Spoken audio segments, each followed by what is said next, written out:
Assalamualaikum warahmatullahi wabarakatuh.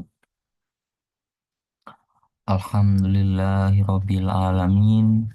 Alhamdulillahilladzi hadana li hada wa ma kunna linahtadiya laula an hadanallah. Laqad ja'at rusulu rabbina bil haqqo wa nudu an tilkumul jannatu turistumuha bima kuntum ta'malun.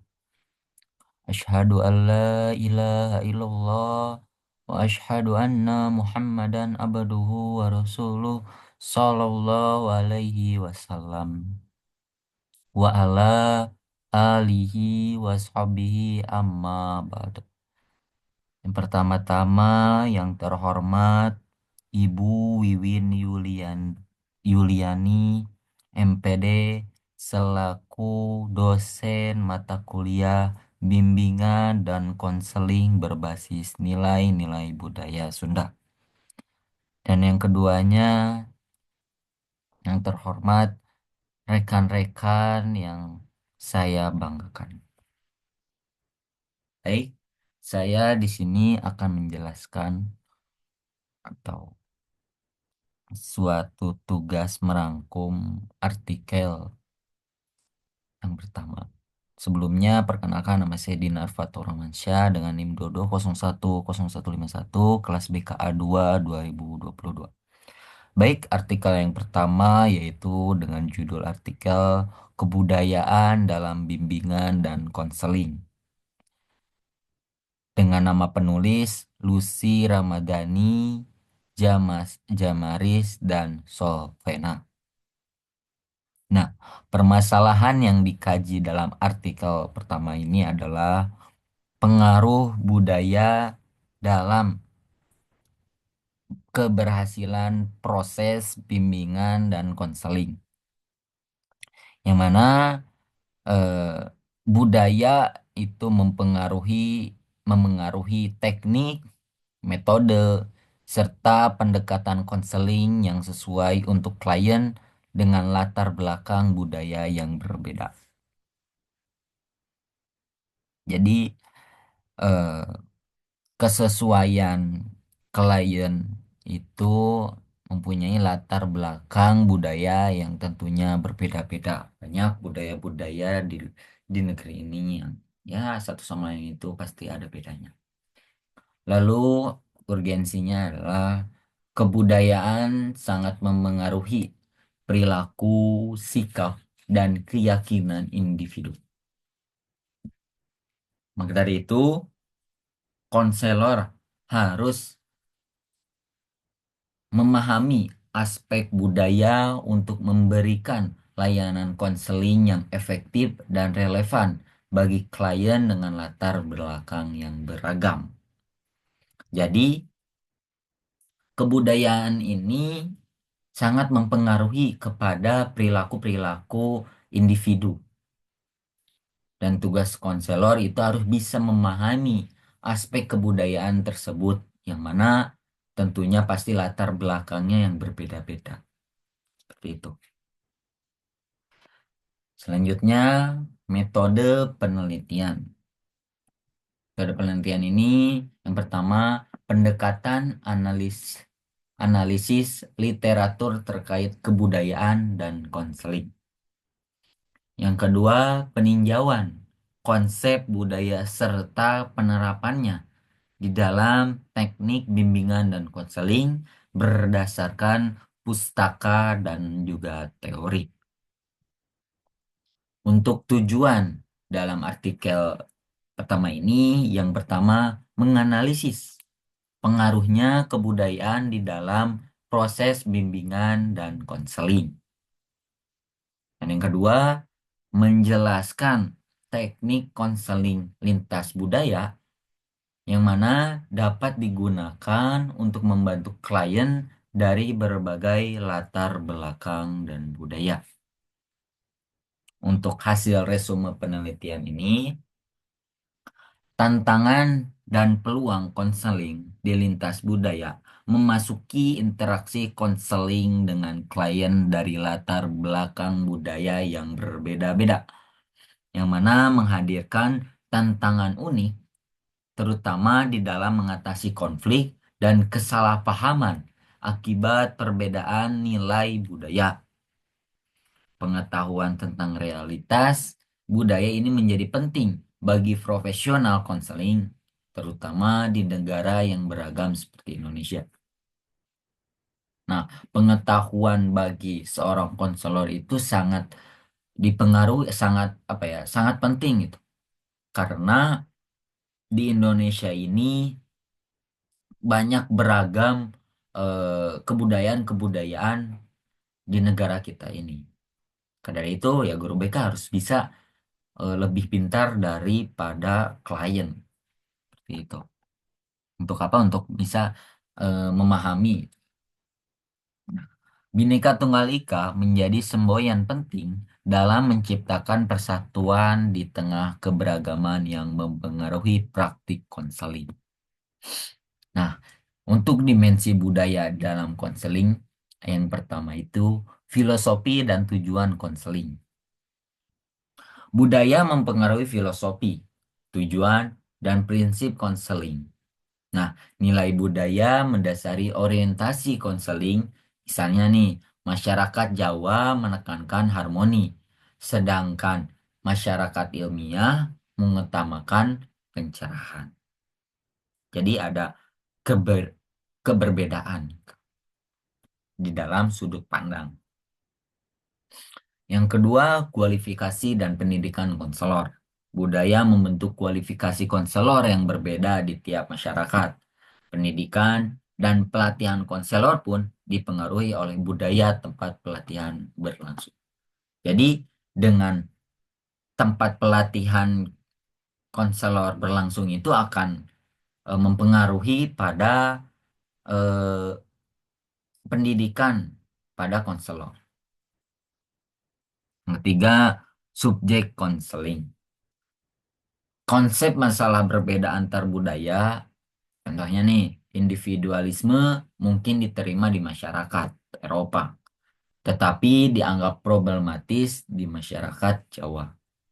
Jadi, antar budaya ini pasti ada keberbedaan, keberbedaan pendapat, keberbedaan pandangan, seperti itu. Yang keempat, metode dan teknik konseling. Metode memahami individu serta teknik konseling dipengaruhi budaya, seperti pengamatan ilmiah, astrologi, meditasi, ataupun pendekatan religius tergantung konteks budayanya. Jadi, ya individu dengan teknik konseling masing-masing itu ya tergantung pada konteks budayanya itu seperti apa. Kelima, program konseling. Budaya menentukan jenis program konseling yang relevan, seperti meditasi untuk masyarakat dengan tradisi meditasi atau studi banding untuk komunitas ilmiah. Nah, konseling lintas budaya yaitu sarana menjembatani perbedaan antar konselor dan klien yang berlatar budaya berbeda. Nah, seorang konselor pun perlu gitu. Perlu apa? Yang pertama, memahami sudut pandang dan konstruksi budaya klien. Nah, konselor tuh harus bisa memahami sudut pandangnya gitu, pada klien tersebut. Yang kedua, menggunakan pendekatan yang sesuai dengan nilai-nilai klien. Yang ketiga, mempertimbangkan faktor kultural, historikal, atau pengetahuan budaya klien. Nah, mempertimbangkan nih, konselor harus bisa mempertimbangkan faktor-faktor kultural tersebut. Psikososial ataupun perilaku sosial kliennya. Dan scientific ideologikal atau pendekatan konseling berbasis isu regional, nasional, atau internasional. Nah, hubungan budaya dengan konseling budaya sangat memengaruhi keberhasilan konseling, terutama dalam memahami klien. Ini intinya. Konselor itu harus bisa memahami klien perbedaan-perbedaan klien, latar belakang budaya klien tersebut. Dengan kita, konselor, bisa memahami, tentunya akan mempunyai hasil keberhasilan di sesi konseling tersebut. Lalu menentukan metode layanan dan menyesuaikan pendekatan konselor dengan kondisi budaya klien. Konselor harus fleksibel dan kompeten untuk memahami latar belakang budaya klien, sehingga terciptanya layanan konseling yang efektif dan bermanfaat. Baik, itu artikel yang pertama. Kita beranjak ke artikel yang kedua. Dengan judul artikel Literatur Literatur Review, keberadaan budaya yang saling berkaitan pada konseling. Dengan nama penulis, ada Kak Nata Septimulyani, ada Kak Indah Mahmuda, ada Nova Ramanda Prima, ada Kak Bella Sintia, ada Kak Tony Romulus Ari Tonang. Permasalahan yang dikaji, pengaruh budaya dalam proses konseling lintas budaya, termasuk bagaimana budaya memengaruhi interaksi antar konselor dan konseli dengan latar belakang budaya yang berbeda.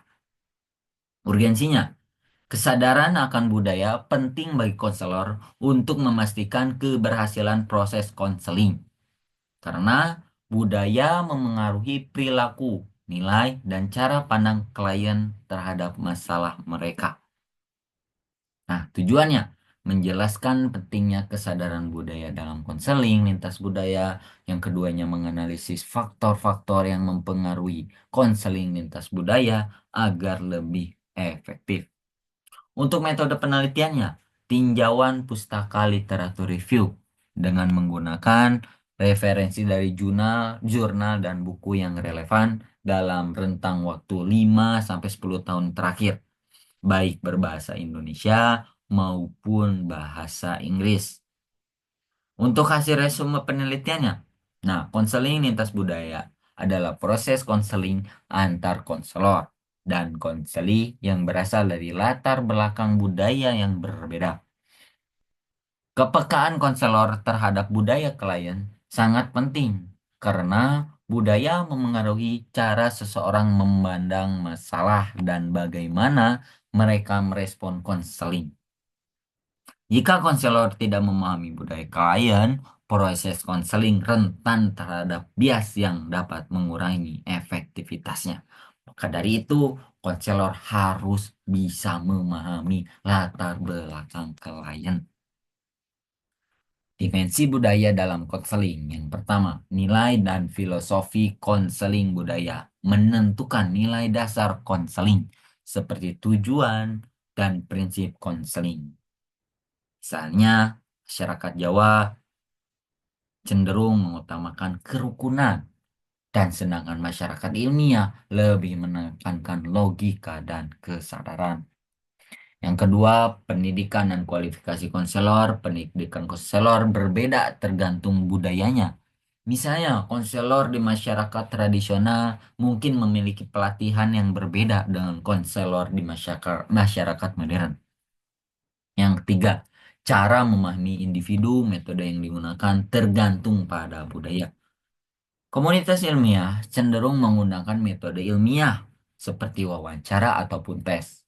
Sedangkan masyarakat tradisional bisa menggunakan pendekatan astrologi atau meditasi. Yang keempat, teknik layanan konseling. Teknik konseling disesuaikan dengan budaya klien. Masyarakat religius lebih nyaman dengan pendekatan berbasis agama, sementara masyarakat ilmiah cenderung menerima metode berbasis data dan logika. Yang kelima, program konseling disesuaikan dengan budaya klien. Nah, program konseling itu harus disesuaikan dengan latar belakang budaya kliennya. Contohnya, meditasi cocok untuk masyarakat dengan budaya reflektif. Nah, sedangkan pelatihan atau studi banding cocok untuk kelompok dengan latar belakang ilmiah. Adapun karakteristik konselor lintas budaya yang efektif. Yang pertama, kesadaran akan nilai pribadi dan keterbiasaan klien. Konselor harus memahami dan menghargai nilai-nilai serta kebiasaannya sendiri, sekaligus menghormati perbedaan nilai dan kebiasaan yang dimiliki klien dari budaya lain. Jadi konselor itu harus bisa menghormati perbedaan-perbedaan yang dimiliki oleh klien tersebut. Yang kedua, pemahaman dasar tentang konseling. Konselor harus bisa memahami prinsip dan teori dasar konseling. Ini membantu mereka menangani berbagai masalah klien dengan pendekatan yang tepat. Kesadaran terhadap dampak en- etnisitas, konselor perlu memahami dampak perbedaan etnis dan budaya pada proses konseling. Mereka harus sensitif terhadap potensi konflik atau hambatan yang muncul akibat perbedaan budaya. Yang keempat, tidak memasukkan budaya konselor pada klien. Jangan sampai. Jangan memaksakan budaya konselor ini masuk ke pedagang. Yang kelima, menggunakan pendekatan efektif. Pendekatan ini menggabungkan berbagai metode konseling yang sesuai dan kebutuhan klien dari latar budaya yang berbeda. Adapun pendekatan dalam konseling multikultural itu ada keberagam teori konseling, perspektif dan kebutuhan klien yang berbeda, keterlibatan keluarga, pemahaman tradisi keagamaan dan spiritual. Yang kelima, kepemimpinan dalam budaya klien. Seperti itu. Adapun faktor penting dalam konseling lintas budaya itu ada yang pertama, variasi budaya dalam konseling. Yang kedua, penerapan pendekatan sensitif budaya. Dua itu faktor yang penting. Lalu ada prinsip-prinsip yang penting. Yang pertama, kerahasiaan itu penting untuk menjaga privasi klien. Dalam konseling, yang paling utama adalah kerahasiaan privasi eh, yang dipunyai oleh klien. Yang kedua, kesukarelaan konseling harus dilakukan atas dasar kehendak klien. Yang ketiga, keterbukaan konselor harus menciptakan suasana yang mendukung keterbukaan klien. Yang keempat, kearifan konselor harus proaktif dalam membantu klien mengklarifikasi dan mengeksplorasi masalah. Baik, cukup sekian, Ibu, pemahaman atau hasil rangkuman artikel saya. Mohon maaf sebelumnya saya off cam karena eh, bermasalah dalam kameranya, Bu. Saya sudah mencoba membenarkan, namun tuh zoom is the take off kamera. Ini Bu buktinya. Mohon maaf sebelumnya apabila ada perkataan atau presentasi yang saya lakukan kurang, mohon maaf yang sebesar-besarnya. Cukup sekian. Assalamualaikum warahmatullahi wabarakatuh.